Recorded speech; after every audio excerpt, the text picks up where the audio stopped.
네, 한 미국 내 전문가의 말처럼 이번 방북에서 폼페이오 장관은 영화 미션 임파서블의 탐 크루즈보다 더 어려운 임무를 맡은 게 아니었나 싶습니다. 이틀간에 진행된 북미 고위급 회담 결과를 펴보니 양측이 팽팽한 입장차를 보이는 것으로 일단은 종료가 됐는데요. 네, 폼페이오 장관의 임무 수행은 이렇게 끝이 나는 건지 오늘 관련 내용을 정대진 아주대학교 통일연구소 특별연구원과 전망해 보도록 하겠습니다. 안녕하세요. 어서 오십시오. 안녕하십니까? 예. 자, 1박 2일 평양 일정을 마친 폼페이오 미국 국무장관이 북한의 비핵화의 시간표를 설정하는데 어느 정도의 좀 진전을 보였다 이렇게 밝혔는데 북한 외무상은 이 폼페이오 장관이 떠난 후에 유감을 표시했거든요. 약간의 입장차가 좀 있었던 것 같습니다. 예, 이 내용이 나오는 걸 좀 보면서 이제 정말 긴 여정이 시작됐다라고 하는 생각을 했거든요. 예. 과거에 지금 반복이 또 되지 않는 것인가라는 우려도 조금 생기는데 역시 이제 바라보고 있는 것이 다른 것이죠, 양쪽이. 네. 그 시간표 문제를 놓고 미국 같은 경우는 완전한 비핵화를 목표로 두고 어느 정도 이제 북한에게 설명을 했다라고 하는 것을 이게 이제 진전이 있었다라고 이제 생각을 할 수 있겠죠. 직접 대면에서 설명을 했다라고 하는 것을. 그에 비해서 이제 북한 입장에서는 이것이 미국의 일방주의적인 태도였다라고 이제 생각을 하는 것이죠. 자신들한테 시간표를 강요를 하는 것이니까요. 예, 예. 예, 그러면서 이제 종전선언 얘기가 나온 것인데 이제 종전선언이라고 하는 어떤 북한 입장에서는 가장 중요한 게 그것이죠. 우리 최고 지도자의 결단에 따라서 국제사회가 호응을 하고 미국이 호응을 해서 우리가 종전선언을 하고 비핵화로 나아가겠다라고 하는 그 시간표를 보여줘야 하는 것인데 인민들한테. 예, 예. 그런데 이제 북한 입장에서는 일방적인 어떤 그 완전한 비핵화 초기 조치를 지금 강요를 받게 되니까 그에 대해서 이제 면이 서지 않는 상황에서 유감 표명을 좀 한 것으로 보입니다. 예. 네, 유감 표명 중에도 그래도 대화 의지는 좀 보였던 것 같거든요. 신뢰에 대한 부분도 남아있다라는 뜻도 밝혔는데요. 그럼 앞으로 어떻게 좀 이어가겠다는 걸로 볼 수 있을까요? 지금 이제 6.12 북미 정상회담 이후에 그 예. 비핵화 문제의 가장 큰 진전이라고 할까요? 달라진 형국은 뭐냐면은 과거의 바텀업 이제 상향식 의사결정 시대에서 이렇게 탑다운 그 최고 지도자들이 지금 둘이 만났지 않았습니까? 탑다운, 그러니까 하향식 의사결정 시대로 바뀌었다는 것, 의사결정의 구조가 바뀌었다는 게 과거와는 다른 북한 핵 문제를 둘러싼 구조이죠. 그런 구조 속에서 이게 쉽게 판이 깨지지는 않을 겁니다. 과거처럼 뭐 실무 단계에서 올라오다가 예상치 못한 문제가 생겨서 이거는 뭐 실무자들끼리의 문제여서 우리가 뭐 책임질 일도 없고 그래서 이제 난국에 부딪히고 누구도 결정해 주지 못하고 그렇게 표류하는 문제가 계속 반복이 됐었는데 아마 이제 그 트럼프 대통령과 김정은 위원장이 직접 만나서 해결의 의지를 전 세계에 표명을 한 것이기 때문에 쉽게 예, 예. 과거처럼 판이 깨지진 않을 겁니다. 네, 그래서 신뢰가 뭐 그 직접 만나서 어쨌든 하루를 보냈고 신뢰라고 하는 것이 초기 신뢰라고 하는 것이 생기기 시작한 단계이기 때문에 직접 뭐 판이 둘이 나서서 깨지 않는 이상 예, 예, 깨지지는 않을 겁니다. 네, 뭐 그런 쉽게 면에서 예. 네, 앞으로 판이 조금 깨지지 기다려봐야 않을 될 것 거다. 같습니다. 네, 그렇게 예. 뭐 말씀을 해주셨는데 앞서서도 뭐 종전선언에 대한 이야기를 하면서 그러면 이 북한의 입장에서는 어쨌든 이 체제 보장 등의 이런 좀 체제 보장을 좀 해줘야 이 이후에 비핵화 후속 조치를 이행하겠다는 이런 좀 입장을 계속적으로 좀 보일까요? 어떻게 보세요?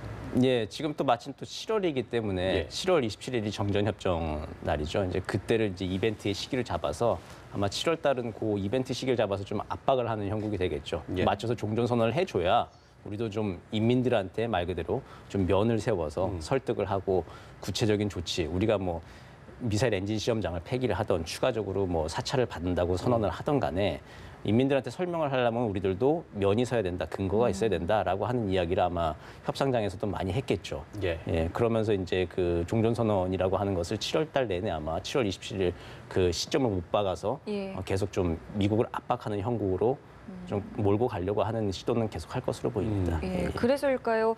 당초 폼페이오 장관이 김정은 위원장을 만나지 않을까라는 예측도 있었습니다만 일단 불발됐습니다. 하지만 친서는 전달된 걸로 보이는데 이 친서에는 좀 어떤 내용이 담겨 있을 거라고 보시는지요? 친서에서는 아무래도 이제 정상 간의 친서이기 때문에 구체적인 사항들 많이 다 담지 않았을 것이고요. 지금 제가 보기에는 트럼프 대통령이나 김정은 위원장 둘 다 생각이 아마 서로 느긋한 태도를 좀 보여주는 것. 예. 아마 서로가 서로의 미끼를 물었다. 내 그물 안에, 내 낚싯줄에 걸려 들었다라고 지금 생각들을 좀 서로 하고 있는 것 같아요. 그래서 좀 기다리면서 이제 뭐 우리가 서로 이제 판을 깨지 않고 이제 만났던 것들에 우리가 약속했던 전 세계 공헌했던 것을 우리 둘이 지켜나가자라고 하는 일반적인 좀 이야기들을 좀 적었을 것이고요. 그리고 또 이제 그걸 위해서 우리 실무자들이 잘 할 수 있도록 우리가 다 독려하자라고 하는 그런 비슷한 톤의 내용들을 아마 주고받지 않았을까 생각합니다. 그 정도 예. 톤일 것 같습니다. 네. 이번 협상에서 어찌됐든 합의됐던 부분이 미군 유해 송환 문제라든지 그 동상리 미사일 엔진 실험장 폐기 방법을 다시 만나서 논의하기로 했다는 부분은 합의를 하지 않았습니까? 근데 지금의 어떤 이런 입장차를 보이는 이런 상황이라면 이 협상도 좀 뭐 쉽지 않을 것이다. 뭐 이런 좀 분석도 있는 것 같거든요. 예, 그렇죠. 유해 송환 문제 나온 지가 벌써 한 2주 정도 됐고 이제 막 그 유해를 실어 올 그 관이 지금 남쪽에서 해서 북쪽으로 이미 올라간 지가 벌써 한 2주 정도가 지났죠. 그러다 예. 보니까 뭐 금방 그 주에 이루어질 것처럼 보였는데 저도 사실 그렇게 생각이 됐어요. 이제 뭐 다 준비가 되어 있겠지.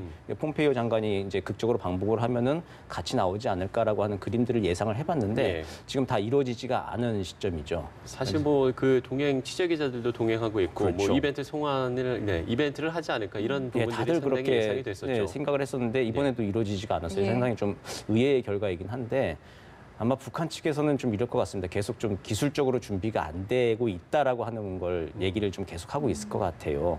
그러니까 이게 우리가 만약에 지금 좋은 관계를 맺어가지고 비핵화를 위해서 정말로 진전 있게 나아가려고 하는데 예. 과거처럼 북한 측에서 우리가 준비가 덜 돼서 동물뼈가 잘못 섞여 있다든지 그렇게 되면은 이게 참 국제사회에 우리가 할 말이 없는 것 아니겠느냐. 그러면서 조금 더 우리가 더 검증을 하고 준비를 해보자라고 하는 식으로 해서 좀 유해 송환 문제도 좀 시간을 좀 끌고 있는 것일 수 있고요. 그게 이제 북한 입장에서는 미국한테 줄 수 있는 어떤 미끼나 떡밥 중에 하나일 테니까 예. 최대한 조금 한번 시간을 좀 두고 아끼려고 하는 것이겠죠. 그렇게 하다 보니까 그 기술적인 문제가 해결되지 않는다라고 하는 게 유해 송환 문제뿐만 아니라 비핵화 초기 조치 문제에서도 우리가 하려고 하는 의지는 있는데 이게 기술적으로 우리가 아직 준비가 안 되어 있다라고 하는 것, 우리의 기술 수준이 좀 낮다라고 하는 것을 좀 읍소하는 전략들도 아마 협상장에서는 주고받고 있을 것 같습니다. 예. 예. 이 최근에 북한의 어떤 진정성을 좀 의심하는 듯한 어조의 언론 보도들도 미국 내에서 좀 나오지 않았겠습니까? 북한에서는 이번에 이 동해간 취재진들을 보면서 뭐 가짜 뉴스의 언론사는 없군요. 뭐 네. 이런 식의 어조의 발언도 했다고 하는데 이 북한 내에서도 미국 언론의 사정을 좀 속속들이 좀 파악을 하고 있는 것 같군요. 예, 맞습니다. 그 미국이나 우리는 다 인터넷에 언론이 다 공개가 되잖아요. 예. 저희도 방송 끝나면 바로바로 업로드가 되는데 예. 그거를 북한에서는 놓치지 않고 다 모니터링을 하겠죠. 아마 좀 앵커 질문하시는 거나 저희 답변이나 그것도 실시간으로 다 체크가 될 건데 예. 미국 카운터파트인 상대 미국에 대해서 속속들이 모든 것을 다 알기 위해서 인터넷을 아마 쭉 다 점검을 하지 않겠습니까? 예. 그런 의미에서 이제 그 가짜 뉴스라고 트럼프 대통령이 꼭 집어서 늘 이제 비판을 하는 그 언론사들의 문제도 이야기하고, 그리고 이제 뭐 지켜보자라고 하는 그런 표현들도 썼다고 해요. 그러니까 지켜보자라고 하는 게 이제 트럼프 대통령의 그 어법이잖아요. 그 will see, what will see 해가지고 예, 예. 뭔 일이 날지 한번 보자라고 하는 거를 그 오히려 북한 측에서 받아서 예. 한번 그래 시간 두고 해보자라고 이제 그렇게 얘기하는 건데 말 그대로 아까 말씀드린 거대로 북미 양측이 서로 이제 뭐 지켜보고 한번 해보자. 그 양 정상 간이 합의를 하기 위해서 판은 크게 깔아놨으니까 이 판 위에서 어쨌든 시간을 두고 한번 해보자라고 해서 서로가 서로에게 자신의 그물 안에 포획이 됐다라고 하는 그런 가정하에서 예, 지금 예. 이제 탐색전을 벌여나가고 있는 초기 단계라고 보여집니다. 예. 어찌됐든 일각에서는 폼페이오 장관이 이번에 이 비핵화 문제에 대해서 진전을 보지 못했기 때문에 존 볼턴 보좌관의 입지가 더 커지는 게 아니냐. 그러니까 이 강경파의 목소리가 더 커지는 게 아니냐. 이런 좀 분석들도 나오는 것 같거든요. 어떻게 보세요? 최근 1년의 그 좀 과정들을 지켜보면서 네. 북한과 미국이 이제 서로 참 닮아가고 있다라는 생각을 제가 한번 해봤거든요. 그러니까 예. 뭐냐면은 우리는 보통 분석을 할 때 강경파, 온건파가 있다라고 생각을 하는데 예. 북한이나 미국이나 지금 사실 보면 김정은 위원장, 트럼프 대통령 외에는 없는 것 같아요. 그 정말 그렇습니까? 아주 굉장히 캐릭터가 센 그 북한이야 원래 이제 최고 지도자, 최고 존엄이 거의 모든 것을 결정을 하는 거고 필요에 따라서 이제 뭐 카드를 쓰는 것이 외부로 보여지기엔 강경파가 득세하거나 온건파가 득세하는 것처럼 보이는 것이죠. 예. 근데 미국에서는 실제 자신의 강경 온건 입장을 가진 정책 관료나 집단들이 실제 보이스를 굉장히 크게 내고 의사결정에 많은 영향을 미쳐왔는데 지금 단계에서는 트럼프 대통령이라고 하는 아주 독특한 캐릭터의 대통령이 그 강경파, 온건파가 따로 득세하는 것을 지금 다 잠재우고 있는 상황인 것 같습니다. 왜냐하면은 존 볼튼 보좌관 같은 경우에는 외교가의 거의 악동으로 알려질 정도로 상당히 좀 꽉 막혔다는 표현을 많이 하거든요. 만나고 예. 계신 분들은 벽을 네. 만나서 얘기하는 것 같다라는 것처럼 그렇게 굉장히 그 센 캐릭터인데 그런 존 볼튼 보좌관마저도 트럼프 대통령 옆에 서 있으면 작아져 보여요. 네. 그 정도로 이제 트럼프 대통령이 아주 훨씬 더 큰 이제 센 캐릭터를 발휘하면서 그야말로 스트롱맨. 그렇죠. 예, 그러면서 존 볼턴 보좌관도 뭐 혼자서 득세하거나 이말 이렇게 일을 벌리지 못하도록 이렇게 꽉 누르고 있는 형국인데 그런 상황에서는 트럼프 대통령 입장에서는 필요할 때는 폼페이오 장관, 필요할 때는 볼턴 보좌관을 내세우면서 쓰는 것이죠. 이렇게 어떤 볼턴 보좌관이 혼자서 지금 개인 플레이를 해가지고 미국 내에서 자신의 또 입지를 넓히고 강경파 입지를 넓히고 하는 그런 형국은 앞으로도 당분간은 벌어지지 않을 것 같고요. 네네. 트럼프 대통령이 만약 결심을 해가지고 한 번 더 세게 밀어붙여야 될 형국이 왔다, 그런 시점이 왔다라고 하면은 그때 이제 볼턴 보좌관이 다시 또 전면에 등장할 것 같습니다. 네. 자, 이번 방북 성과는요. 오늘 도쿄에서 열리는 한미일 외교장관 회담에서 이제 공개가 될 것으로 보이는데 뭐 내용은 나오겠습니다만 저희가 어느 정도 수준일까를 좀 예측을 해볼 수 있을 것 같은데요.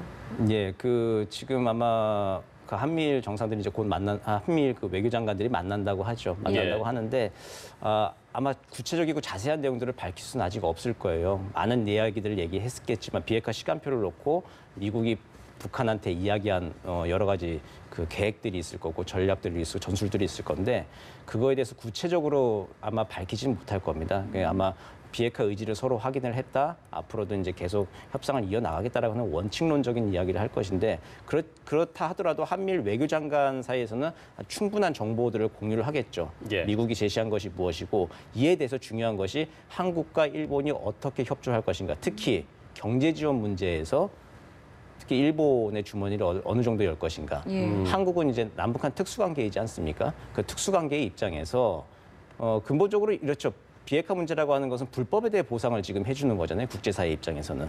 근데 불법에 대해서 보상을 해줄 수 있을 때 가장 주머니를 크게 열 수 있는 거는 그냥 동족인 한국이 그렇죠. 여기서 이제 지금 담벼락을 이제 크게 세워놓고 같은 대지 위에 담벼락을 높게 세워놓고 지금 제대로 이제 땅을 활용하지 못하고 있는데 이 담벼락을 허물고 재개발을 해가지고 보다 크고 넓은 집을 지어서 살아갈 수밖에 없는 건 이게 한국의 입장이란 말이에요. 거기에 그럼 돈을 얼마만큼 낼 것인가, 어떤 역할을 할 것인가라고 하는 문제에 대해서 구체적으로 얘기를 했을 건데 아마 그 얘기까지는 나오지는 않을 거고요. 그건 이제 비핵화 단계가 진전되면서 구체적으로 이제 밝혀질 것으로 생각이 됩니다. 예, 알겠습니다.